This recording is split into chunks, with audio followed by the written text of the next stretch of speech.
Matemātikas izaicinājums 49. diena – veselo ienešana daļā.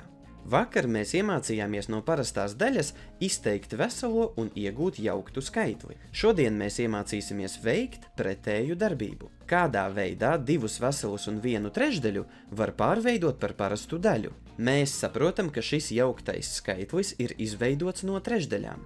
Cik trešdaļas būs vajadzīgas, lai izveidotu divus veselus, un pāri paliktu vēl viena trešdaļa? Nav grūti izdomāt, ka viena vesela izveidošanai vajag 3 trešdaļas.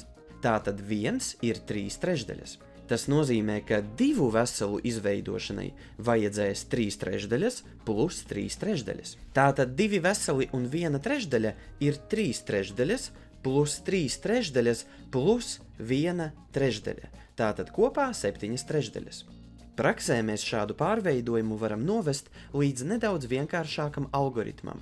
Lai pārveidotu divus veselus un vienu trešdaļu par parasto daļu, noteiksim nepieciešamo daļu skaitu tādā veidā, ka pareizināsim saucēju ar veselo skaitu, tas iedos daļu skaitu, kas vajadzīgs, lai izveidotu divus veselos, un pieskaitīsim tam 1. Tas būs pāri palikušo daļu skaits. Savukārt saucēju liksim vienkārši 3, jo saucējs nemainās no tā, ka mēs pārgrupējam daļas. Rezultātā iegūsim tās pašas 7 trešdaļas.